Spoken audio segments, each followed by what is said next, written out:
Thousands of students and their parents will get a rude awakening this week when alarm clocks ring once again and schools open their doors. And for many, a summer of sleeping in will be replaced with a wake-up call that feels like it's coming in the middle of the night. But there are some things that parents can do to help make the transition a little bit easier. Dr. Daniel Erichsen is the director of the Center for Sleep Medicine at St. Barnabas Hospital in the Bronx. Thank you for being here. Thank you for having me. So it's tough to get back into the schedule when September rolls around, right? Absolutely. Talk to me a little bit about how many hours of sleep each night a child and a teen should be getting. All right, so how much sleep you need depends on your age. So a younger child probably needs, 11 to 12 hours versus a teenager who needs maybe 9 to 11 hours. 9 to 11 hours. Now, the American Academy of Pediatrics recently came out saying middle school and high schools shouldn't start their day until 8:30, specifically because of how it affects sleep for these students. What are the issues that they're seeing? That's right. So what happens is, in all of us, when it comes to the time when we want to sleep at 9 to 10, we start producing this hormone called melatonin that makes us a little sleepy and makes it easier for us to sleep. In teenagers, that hormone is produced about 2 hours later than in adults, so it's basically impossible for teenagers to sleep as early as it is for us.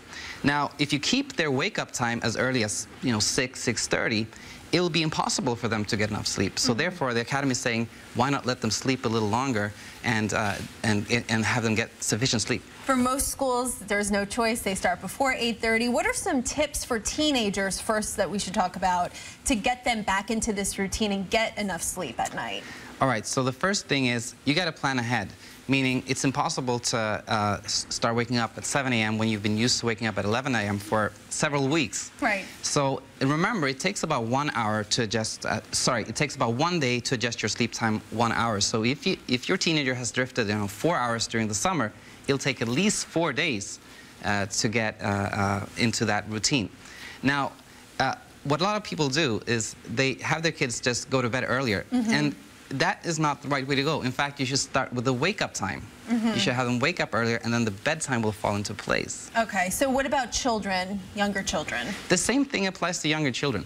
If you think about it, it applies to us too, meaning if you're used to sleeping from 11 to 6 a.m. and somebody tells you, oh, you got to go to bed 8 p.m. tonight, nothing's going to happen. You're simply going to lay there waiting for your usual bedtime. So if you start with a wake-up time, having your child wake up 1 hour earlier, a couple of days ahead of school, then the bedtime will fall into place. Okay, so for some kids, it's a little bit too late to get into that schedule right now because they're starting early. But what can you do if it becomes a constant struggle?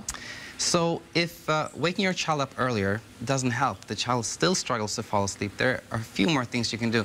You could give them a little supplemental melatonin. We talked about that before. Melatonin helps us, relax and fall asleep. And you can buy that over the counter, and it's completely safe.